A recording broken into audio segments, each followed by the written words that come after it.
पाहत आहात live Maharashtra police times news channel. Bharatiya Janata पार्टीचे उमेदवार अमरभैया पाटील यांचा नळेगाव जिल्हा परिषद गटात झंझावात प्रचार दौरा।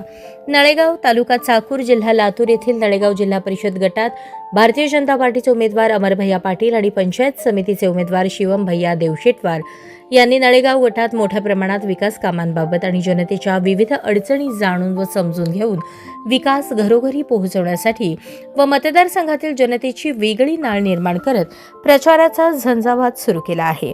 त्यात आपल्या सहकाऱ्यांसोबत सुनील पाटील, केशव शिरुरे, नारायण मुंजाणे, भाजपचे ज्येष्ठ कार्यकर्ते संजय बिराजदार, राममल शेट्टी, किशोर कुलकर्णी, नागेश धविले, धोंडराम स्वामी, राजकुमार उदगिरे, ॲडव्होकेट धनंजय मलशेट्टी, मारुती भालेकर, मुक्तार शेख, वकास कुरेशी, बालाजी सावंत, वीरेंद्र पांडे, अमोल शृंगारे, प्रकाश शृंगारे, सतीश शृंगारे, युवराज धविले, अभिजित पाटील, तौकीर मुजावर, बाबूराव पाटील व नळेगाव सर्कलमधील इतर नागरिक मतदार भैयाच्या विजयासाठी अहोरात्र कष्ट घेण्यासाठी प्रचाराची धुरा सांभाळत आहेत। लाईव्ह महाराष्ट्र पोलीस न्यूज या चॅनलमध्ये भैयाचे हार्दिक अभिनंदन। लातूर जिल्हा परिषद गणातील नळेगाव या गटातील भारतीय जनता पार्टीचे उमेदवार श्री अमरभैया पाटील यांच्याशी लाईव्ह महाराष्ट्र पोलीस न्यूज या वतीने त्यांची मुलाखत घेण्यात येत आहे। भैया, आपण भारतीय जनता पार्टीमध्ये जे उमेदवार म्हणून उभा टाकलेले आहेत त्या बाबतीत आपण आजपर्यंत जे सर्कलमध्ये नळेगाव सर्कलमध्ये जे काही संवाद दौरे गाव भेटी केल्या त्यामध्ये नेमकं कुठल्या अडचणी आपल्या निदर्शनास आल्या आणि ते आपलं मत काय? प्रथम मी भाजपामध्ये प्रवेश जो केला तो माननीय श्री नरेंद्र मोदीजी आणि महाराष्ट्राचे मुख्यमंत्री देवेंद्र फडणवीसजी साहेब यांच्या कामाचा जो अजेंडा आहे किंवा कामाची जी गती आहे ती पाहून त्यांच्यावरती विश्वास ठेवून भारतीय जनता पार्टीमध्ये प्रवेश करून या गणामध्ये मी उभारलेला आहे। आणि या गणामध्ये मला फिरत असताना असं जाणवलं की बाबा सगळ्यात मोठ्या अडचणी जे एक नंबरला आहेत ती शेतकऱ्यांच्या आहेत, जी की पानंद रस्त्याची कनेक्टिव्हिटी रोडला झालेली नाही आणि पानंद रस्त्याची दुरावस्था एवढी वाईट आहे की शेतकरी तिथनं स्वतःच्या शेतातला माल बाहेर काढू शकत नाहीत। त्यासाठी सर्वांनी आग्रह केला की बाबा तुम्ही आमच्यासाठी कुठंतरी आता आलं पाहिजे आणि आमच्या प्रश्नाची वाचा फोडली पाहिजे। त्यामुळं सर्वात सुरुवातीला जर काही कामं करायची असतील तर ते मुख्यतः पानंद रस्ते तयार करणे व त्याची कनेक्टिव्हिटी मेन रोडला आणून करणे, ज्याच्यामुळे शेतकऱ्यांना दळणवळण करणे सोपं होईल। आणि दुसरा मुद्दा स्मशानभूमीचे पण आहेत आणि रस्त्यामधील लाईट, पाणी, गटारी, रोड सर्व काही बऱ्याच काही अशी कामं आहेत जे आणखीनही अद्याप झालेले नाहीत। त्यासाठी याच्यावर आम्हाला सर्वात जास्त भैया, आपल्यासमोर जे आपले विरोधक आहेत ते विरोधक असे आपल्यावर आरोप ठेवत आहेत की भारतीय जनता पार्टीचे उमेदवार हे गाडीतच असतात, जनतेच्या समस्या त्यांना जाण नाही किंवा गाडीत बसूनच काच बंद करूनच प्रवास करतात, त्यांना जनतेशी असं कुठले प्रेम किंवा असता नाही, असं यावर आपलं काय मत?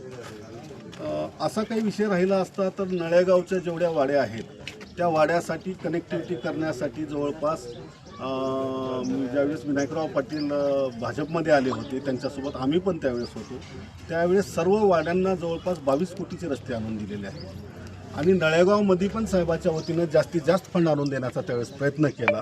त्यामुळे आणि राहिला विषय गाडीत फिरायचा, तर गाडीत फिरल्यामुळं मला वाटत नाही की बाबा कोणी मोठा झाला आणि खोटा छोटा झाला, त्यांचा तो आरोप आहे। कारण त्यांच्याकडे विकासावर बोलायला कुठलाही मुद्दा नाही, त्यामुळे ते माझ्यावरती वैयक्तिक आरोप करत आहेत। यानंतर दुसरा महत्त्वाचा विषय जो सहकार क्षेत्रामधले जो कारखाना चालू होता त्या कारखान्याच्या बाबतीत कारखाना बंद झाल्यापासून आपण कुठलीही ती कारखाना चालू व्हावा या मागणीसाठी कुठं आपण कोणत्या मंत्री महोदयाशी किंवा राजकीय व्यक्तीशी त्या प्रश्नावर काही चर्चा, निवेदन काही दिलेलं आहे का?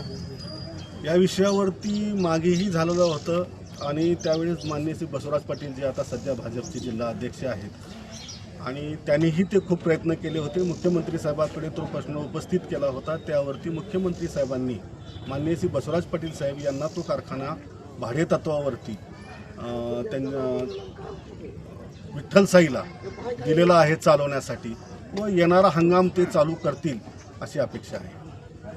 याच्यानंतर पंचायत समिती गणातील आपले नळेगाव नगरीचे उमेदवार ॲडव्होकेट शिवमभैया देवशेटवार यांच्याशी आपण बातचीत करणार आहोत. भैया, आपण कुठला मुद्दा घेऊन जनतेच्या समोर जाऊन आतापर्यंत मतं मागितलेली आहे? देशाचे पंतप्रधान असतील नरेंद्र मोदीजी असतील आणि महाराष्ट्राचे लाडके मुख्यमंत्री माननीय श्री देवेंद्र फडणवीस असतील. भाजप म्हणजे विकास आणि भाजप सबका साथ सबका विकास सबका विश्वास ह्या धोरणावर भाजप आतापर्यंत काम करत आहे. त्यांच्या नेतृत्वाखाली आम्ही भाजपच्या उमेदवार म्हणून ह्या ठिकाणी काम करतोय.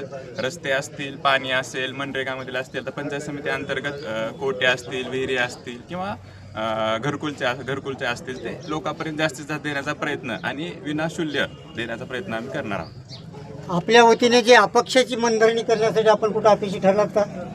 नाही, ही लोकशाही आहे. आपण त्यांचा मनधरणी करण्याचा प्रयत्न केला, त्यांना लढण्याचा अधिकार आहे, आपल्याला लढण्याचा अधिकार आहे. त्याच्यामुळे आपण आपली मतं मागायची, त्यांनी मागतील. लोक काय आहे ते लोक ठरवतील. त्याच्यामुळे मला जनतेवर विश्वास आहे, त्याच्यामुळे घाबरायची काही गरज नाही. पंचायत समिती गणामध्ये आपल्यासोबत राहूनच निलेश पाटील हे सतत आपल्यासोबत दिसले, प्रचारात दिसले. त्याच्यानंतर त्यांना कुठं तर तुम्ही तुमच्या पद्धतीने असं म्हणजे समायोजन सोबत राहून किंवा त्यांना तुमच्या वरिष्ठांनी शब्द दिलेला होता, पण ऐन टायमाला त्यांना तिकीट न देता त्यांना कुठेतरी खच्चीकरण झालं म्हणून ते वेगळ्या पक्षातून उमेदवार दिले असं बाहेरून चर्चा ऐकण्यात आली. त्याच्यावर आपलं काय मत? राजकारणात त्या चर्चा होतच असतात.